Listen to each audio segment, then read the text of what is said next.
Hi everyone. So you're probably like, what? She's live right now? Yes, I'm here. Because I got some curiosity about like, oh, so what did you share at this KS summit and what was this thing? Yeah, on the weekend I was at Kuwait English School for a Google Summit. I was invited to present and I presented on one session on quizzes and one session on Edpuzzle. So here I am. I thought I would just share this with you just briefly. It's going to be a short live stream just to go through like what I was talking about Edpuzzle. So this was my slide deck. Okay, we were using a template provided to us. But yeah, welcome. So I introduced myself. I'm Mel. I'm an Edpuzzle trainer and an ambassador for 2025. And yes, my title was Getting Started with Edpuzzle. And yeah. And I introduced myself saying, hey, I'm Mel. I teach at a school in Malawi and I teach mathematics, so MYP and DP mathematics. And I am Australian originally, and I've taught in a bunch of different countries, and here I am now. So that was like my intro. Okay, this is what I was sort of talking about. And I went over, okay, what we're going to do today. So I love starting off with an Edpuzzle Live, and then I talk about my reasoning for like why Edpuzzle and then how I use it in my classroom. Then giving some time for creating and assigning. Not really much for assigning. It's more like creating because that's, I think, is really important, for a first session so that people can get their hands into creating, and time for Q&A. So that is generally what I do at the start. Yay. So yes, at the start, what I would do is I would share an open code to a class. And what I do, let me share my Edpuzzle screen. So I have an open class called Edpuzzle Fun. And what I love doing is I go to one of my fave videos, which is The Pigeon Needs a Bath, or anything with this epic pigeon by Mo Willems. And I go to live mode. I say start live mode. So I usually do this before I start the presentation with everyone. Why? Because it means that when they open up this link, they will immediately be directed into this video. You don't have to log in at all for an open class, and it's great for doing something like this when you want to sort of just get people like just a quick experience, a quick check on something, and not really worry about the results of what's going on. Yeah. So yes, they would go and copy this and then put it into their browser, and then they would be in the class. Okay. And then what I really like doing, let me exit the live mode for you because I just want to show you like the type of video that I have so you can have a look. You're like, okay, why would you use this video? What are you trying to showcase? What sort of things are happening? So let me just quickly show you. So basically in a live video, what I'm trying to get the audience to do is to really have an authentic experience as a student while seeing like what I really like including as people go through Edpuzzles. So as a student, the first thing that they see is a note basically. And I talk about, when you start an Edpuzzle, I really like having a note that has an overview about what they're going to do in their video. And in this case, you can put icons in there, and you can put video links in there or like website links in there just as extra resources. And I also have a voice note in here just explaining all of these things. It's just like the power of a note, it's getting kids really settled to understand, okay, this is what we're doing, or having like a little check-in to see how they're feeling as well. So the pigeon needs a Anyway, so I show them like different types of questions. So the fact that I like to put an audio option for a text, so I'm just like, okay, see, on your own devices, you can actually play this question out. I don't need to read it to you. You can listen to it yourself. It's just like thinking about, when kids are at home and they're looking at videos, and sometimes they prefer to hear the question rather than read it. And they can also answer with audio as well. So I really like just showcasing all of these things. And let's have a look. And then I have things about, multiple choice questions. And I think I had, so I have more things. It's just really about, the power of audio. I love audio. And then I had, more things about this. And I also draw their attention to like a multiple choice question. You can have the, what do you call it? The questions with audio and also all the answers with audio too. My internet is clearly terrible. So this is why everything is a bit laggy here. But anyway, that's what I like to show. And then I also like to mention that at the end here, I always have like some sort of closing or exit question just to see like how they found what we were doing. And, like a note, there's like usually a reminder at the end.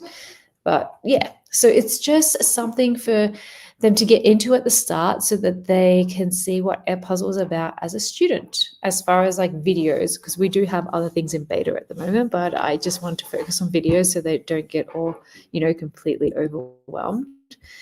Okay. So then I would come back to the slides. We could talk about, okay, what are best practices with Edpuzzle? What do I like to do? What do you like to do? All of that sort of stuff.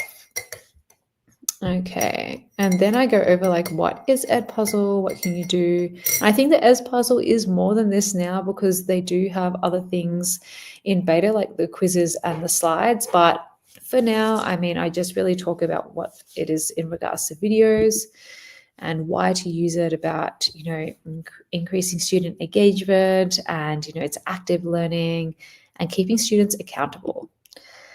Accessibility is a huge thing for me, so I'm always trying to draw people's attention to this for them to understand that, the audio features that you just saw in this live, and then having closed captions in there, having students being able to like attempt questions multiple times and change them playback speed so they can either make it fast or slow. And then I go over my experience, so how I like to use it. So at my school, we have Google Classroom. I do some flipped learning. Then I do some either in class or at home, and I love using playlists. So I talk about, how you can create your own class and connecting your own class with Classroom is very easy. And then when you assign something, it looks something like this, and you can edit the description in Classroom. And then I talk about flipping and how I use it in my classes and using playlists. I love playlists. It's like a YouTube playlist. You don't need to like link 5 videos because it's just all 5 are in one. You just have one link, and you can change the order in which the students watch it, or you can say that it's flexible. Anyway, I think it's pretty awesome. And these are just all the different ways that I like to have playlists for.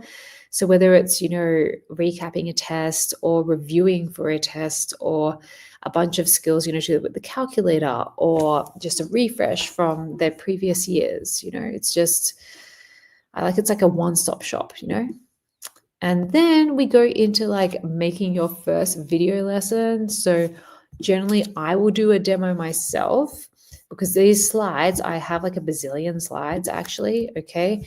But then I just do a quick demo about how they can do it themselves. So just about like how you can search and all the different filters you can use up here, especially. So, I just said a lot of things. You couldn't see any of them, but I wonder if I can cut things in a live, maybe. And I was just talking about just the filters in here. So saying you can say the type and the duration and what grade levels, and going from there. And then once you open up a video, I was talking about how you can trim and cut a particular video when you're editing it, so you can cut out whichever parts you don't want. and then going over the questions with these 3 types, and about, if you do have open-ended or multiple choice, you do have this option for adding feedback. So students can, after they get the question right or wrong, they can see some feedback from you, and all the things about audio. So I think that is quite powerful. And then I basically get them to go and play. So I would go back to the slides and have this up and say, okay, exit the open class that you were in before, and let's create a account together, add everything in there, and then you can get going. So just about selecting their content, but I don't go through all these slides with them because I have basically demoed it. And I just want them to try to find something that's with their subject area. And yeah, but yeah, I think that's most of it. And then I talk about basically what's coming or what's happening. As we have video, which is what we were demoing, and then we have quizzes, which are in beta, and also slides that have just come out in the past week as student projects.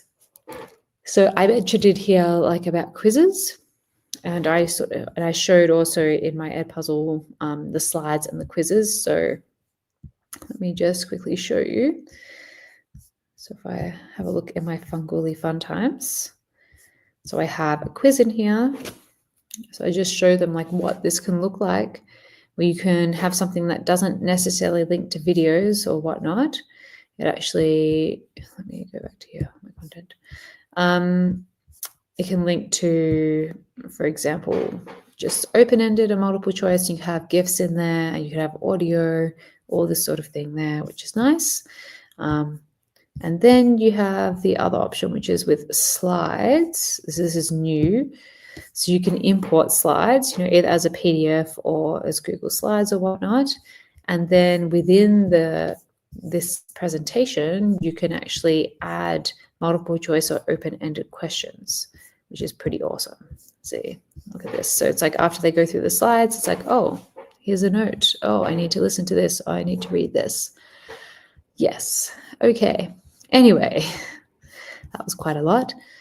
And after that, demoing those things that are in beta, it's literally just time for Q&A and for them to give me some feedback on what they have seen, if they've got any questions. And I like to share, I have like a special code for bonus storage, so they can add that and get 5 extra videos, which is pretty cool. And then, yeah, I just share like my contact details, and then they have the links to the slide and all that sort of thing. And yeah, I think that is it. And then, yeah, then I also have the Epic Way collection from Alex Isaacs. But yeah, that's the main thing. That's what I have been doing, or what I was doing for this summit. And I don't know if anyone will see this. I know no one's seen this live, but people will see this afterwards, probably on my stream. So yeah. So anyway, if you have any questions about Edpuzzle, don't hesitate to reach out. And yeah, bye for now.